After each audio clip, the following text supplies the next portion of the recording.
Hey everybody, Nick Espinoza, your chief security fanatic here, and this is the law that every American needs. Now, here's what I'm talking about, but before we begin on that, I just want to say I do like it when government actually gives us something practical for our lives. It's not complex, it's very straightforward, and we all understand it. Now, sometimes it doesn't work out, but at least it's an honest attempt to help us. So, if you're old enough, you might remember George W. Bush, president from 2000 to 2008, and he, under his administration, created the Do Not Call list. That was an attempt to get the basic robocall issue under control. So you could put your phone on a registry, and technically, the robocallers were not supposed to call you, otherwise they could face penalties. It was a great concept.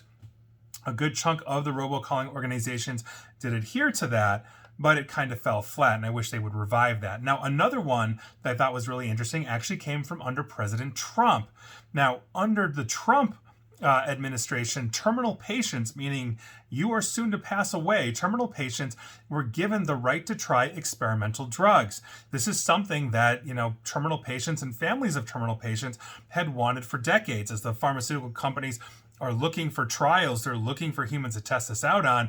If you've got no other choice, you've got stage 4 cancer and you're basically going to kick it, why not try the experimental drugs? It could save your life, and if it doesn't, you're at least helping advancing medical science. I was a big fan of that.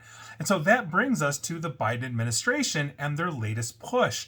And I think this is a big one as well, because the Biden administration is starting to crack down on the shady techniques that businesses use to, quote, add unnecessary headaches and hassles to people's days and diminish their standards of living. Now, this is coming from, quote unquote, time is money.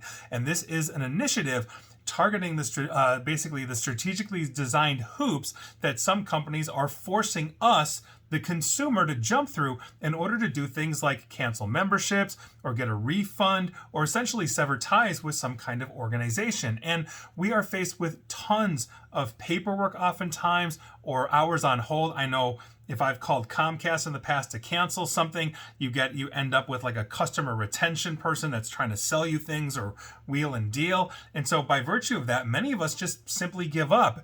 And that's exactly what they want us to do, because quite frankly, screw it. It's only $100 a year because it's, whatever, $8 a month or something like that. And so now we're just paying the money because we don't want to deal with the hassle. And so obviously that's a huge issue. And this new push by the administration is bringing in multiple government agencies. So, for example, the FTC, or Federal Trade Commission, they're working on a proposal that would make canceling a service or a subscription as easy as signing up for it. Remember, when you sign up for a Comcast or a Facebook or whatever, take your pick. I'm not throwing Comcast under the bus here, but believe me, I've had them in my lives for a while now. This is what we're talking about. If it takes you 5 minutes to sign up and get a service, it should take you 5 minutes to cut it, right?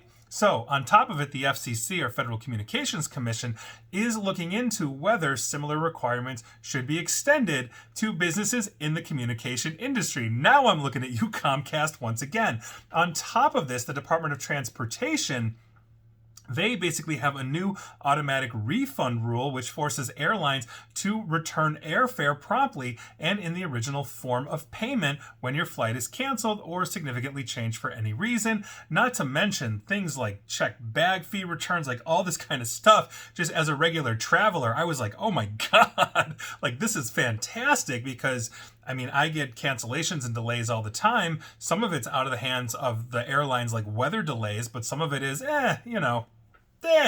whatever it is, right? And I think this is absolutely great. Now, the administration also wants to make it easier to submit claims when dealing with health insurance companies, which, my God, is an absolute flippin' nightmare of a thing. I went through that like 20 years ago where, oh my God, it took 6 months. They were going to go after my credit. There was a dispute. It was a complete mess after I had an accident. So it's absolutely nuts. Now, according to the White House, some of these companies still require customers to physically mail in claims. And for the record, healthcare in general is way behind. My God, the only time I ever see faxes as part of a cybersecurity footprint in some way, shape, or form is in the healthcare industry. So with the help from the Department of Health and Human Services, HHS, they're the ones that also run HIPAA compliance for the record through the Office of Civil Rights. The administration hopes to identify tactics to help customers save both time and money when dealing with healthcare BS that we've all had to deal with, especially if you're an American. So on top of that, because this is like an all-out push, the Consumer Financial Protection Bureau is planning a rulemaking process by which companies under its jurisdiction will be required to let companies talk to a human representative by simply pressing a single button on their phone instead of going through the doom loops that the automation brings. In other words, you hit 0, you might be on hold, but you're gonna get a human. Now that's gonna be really interesting, especially in the rise of generative AI and how artificial intelligence is now being essentially leveraged into these phone bank systems to solve customer problems, oftentimes much faster than going through the menus and all that kind of stuff. So we're gonna see where that balances out, but overarchingly, all of this is fantastic. And finally, they also aim to basically crack down on the use of ineffective and time-wasting chatbots, like I just talked about, that are popular among banks and other financial institutions, and then determine when the use of those bots is unlawful, like a person who thinks they're talking to a real, like we who think we're talking to a real person when we're actually talking to a bot, which quite frankly, the elderly fall for more frequently than we do. And so this is, I think, wonderful news. All of this, it's going to be easier to basically get rid of subscriptions you don't want. It's going to be easier to deal with health insurance. It's going to be easier to deal with financial. Like, this is a total win, and I really hope this comes to fruition. And again, this isn't political. I don't care who the president is. If something that is being moved forward that is for the good of every American in this case, and ideally the world could take notice of this, it makes it good for everybody. And I think this is fantastic. So more power to you on this one, Biden administration. I hope you get this done. We'll see what happens, obviously, in November, because if we then have a Trump administration again, I don't know. It's very contentious. Maybe they undo it, but I hope they wouldn't. But we'll see what happens.